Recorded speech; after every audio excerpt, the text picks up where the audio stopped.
ચંદા મામા મામા થઈને કેમ રહો છો દૂર? આવો અમને ખવડાવો ને ટોપરા ખજૂર. પૂછે આભે ઘર તમારું કેમ કરી ત્યાં આવું? પૂછે આભે ઘર તમારું કેમ કરી ત્યાં આવું? મારી ઝૂંપડીએ આવો મામા વારંવાર મનાવું. મારી ઝૂંપડીએ આવો મામા વારંવાર મનાવું.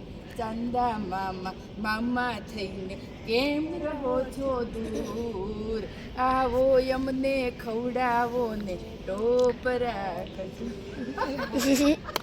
ચાલો સીતારામ, સદદેવદાસ, જય મહાવાર, જય શ્રી કૃષ્ણ.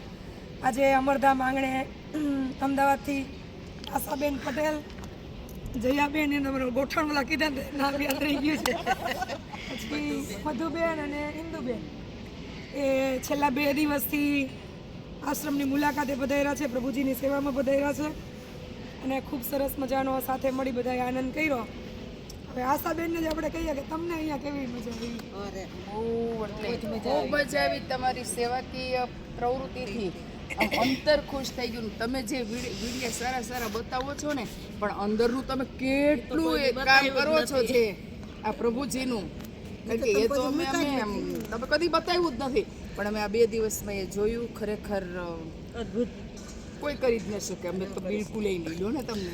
આ બધા હારા હારા વિડિયો મૂકો ઈ જોવે એટલે કે વાહ બેન ને જલસા છે. અને અમારા સૌભાગ્ય બેન ને અમે અહીંયા 2 દિવસ આવી અને કેવા કેવા લોકોને તમે જીવતદાન આપ્યું છે, જે લોકોને એ જ ખબર નથી કે અમે માણસ છીએ. તો એ બહુ એટલે બહુ અંતરને ખુશી મળી. અને એમાંથી આ તમારે જે સેવા યજ્ઞ છે ને, એની એકાદી આહુતિ દેવાનો અમને ખાલી મોકો મળ્યો. એક જ તમારો તો રોજનો અખંડ ચાલે છે.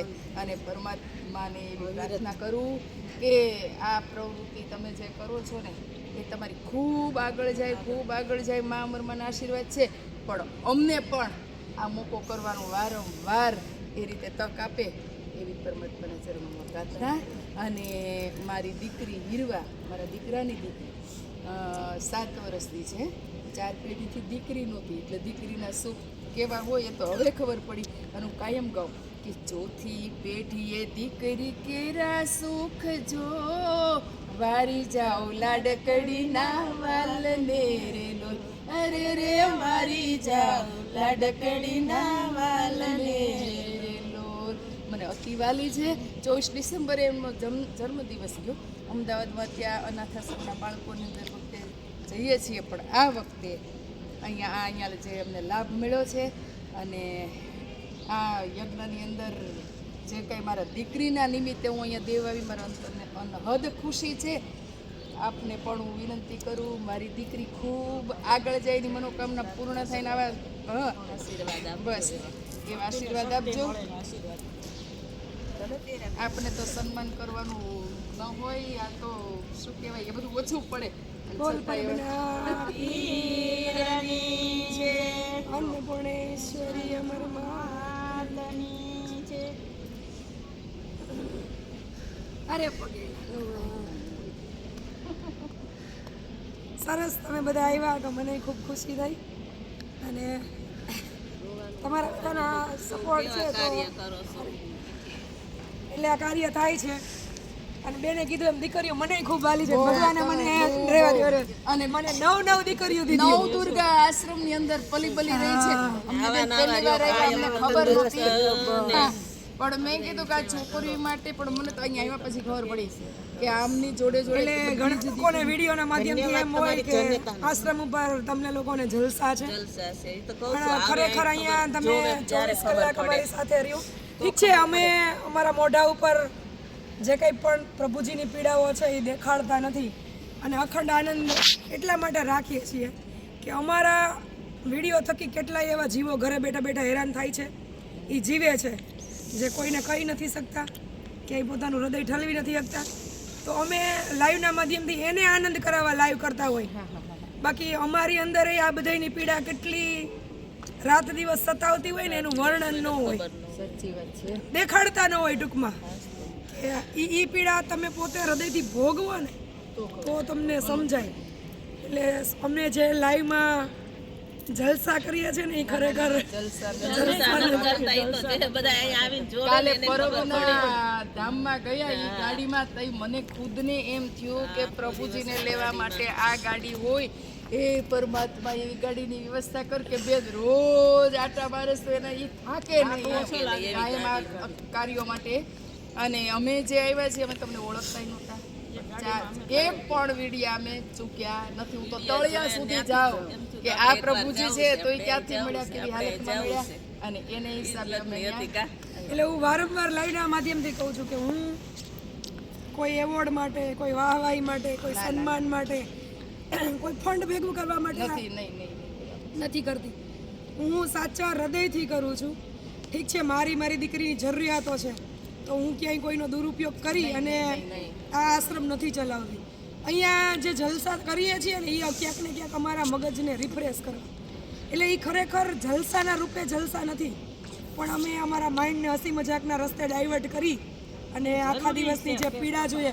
કારણ કે કાલે તમે જે જેતપુરવાળા કેસમાં ભેગા હતા, તમે જોયું ને મારો અવાજ મેં એ જ કીધું કેટલું બાંધવું પડે છે સારા કાર્ય કરવા માટે, બાંધવું પડે છે કાયદેસર. આજે કોઈ જીવને ક્યાંકથી બહાર લાવવા માટે અમે હૃદયપૂર્વકના પ્રેમથી અપીલ કરીએ, સમજાવીએ, મનાવીએ, એને દેખાડીએ કે આ પીડા તમને પોતાને થઈ હોય તો તમારી શું હાલત થાય. આ બધુંય કર્યા પછી નથી સમજતા ને, ત્યારે અમારે પછી છેલ્લે રૌદ્ર રૂપ ધારણ કરવા પડે. જોયું ને કાલે બેનો બધા કાલે સાથે હતા કે આપણે એ જિંદગીનો બદલાવ લાવવા માટે એનું કામ એકદમ સરળ બનાવવા માટે એ પરિવારનું કોઈ તમારે લડવું. પરિવારવાળા કેસ ન લેવાના કારણે તમને અવાજે બેહી જાય તમારો. એટલે ખૂબ આનંદ થયો, કારણ કે તમે કોઈ પણ જગ્યા વિશે, કોઈ પણ વ્યક્તિ વિશે ત્યારે જ તમે બોલી શકો કે જ્યારે તમે 2-5 દિવસ સતત એની લાઈવમાં કમેન્ટ તો બહુ ઈઝી કરી શકો કે આમ ન કરાય, આ ન કરાય, તમે આવા છો, તમે તેવા છો. તમે કરો તો ખબર પડે. મને જ્યાં એટલી ખબર પડી બેન કે અહીંયા કોઈ 100 રૂપિયા પણ જો અહીંયા આ આશ્રમ માટે વાપરે ને તો 1 લાખ જેવું અજવાળું પાથરે છે. અને તમે એમ કહો છો ને કે દીકરીની જરૂરિયાત નથી. દીકરી તો જેને હું તો એમ કહું કે આટલી આવડી છોકરી છે ને એ આવી વસ્તુથી ભાગે કે મને આમ સુખ ચડે છે, કામ પડે, એ બધા પ્રભુજીને નવડાવે છે નાનપણથી. એટલે જૂના બધા વિડીયો જોયા બરાબર, એ પેલી વેદુને રમાડતી હોય, બીજા બધા, તો એમ થાય કે આ તો ભગવાનની કેવડી કૃપા ઉતરી. નહીંતર મમ્મી તને ગમે છે તું કર, પણ હું અહીંયા ન પણ રહું એવું પણ બોલે છે. પણ નહીં, એટલે બહુ સરસ. એટલે સરસ. ફરીથી આપ સૌનો ખૂબ ખૂબ આભાર. બસ આવી જ રીતે ટાઈમ લઈને મને ટોળા નથી જોતા લાખો હજારોના, પણ મને સમજવા વાળા 2-5 મળી જાય એટલે મારું જીવન જે કાર્ય માટે સમર્પિત કર્યું છે. કોઈ મને મદદ ન કરે, કોઈ મને ફંડ ન આપે, હું એ નથી માંગતી, પણ ખાલી મારી વિચારધારાને સમજો કે હું શું કરું છું. મારે સમાજનું, લોકોનું વાહવાહી કે પૈસા માટે મેં આશ્રમ નથી બનાવી. તો હું જે કાર્ય કરું છું ને એમાં નડતર રૂપ ન બનો અને મારી વિચારધારાને ખાલી સમજીને સાથ આપો. ચલો ફરીથી જય મામા. દેવીદાસ, ફરી પાછા આવજો, સમય લઈને ખૂબ આનંદ. તારીખ કહી દેજો, અમે રાહ જોશી. અમે રાહ જોશું કે ભગવાન સમય આપે તમને કે તમે અમારી ઝૂંપડી સુધી પહોંચો. હો, અમે પહોંચશે ને તમારે પહોંચવું પડશે વળી પાછું. અને વેકેશન કરવા આવજો. હા ચાલો, જય મા. જય મામા.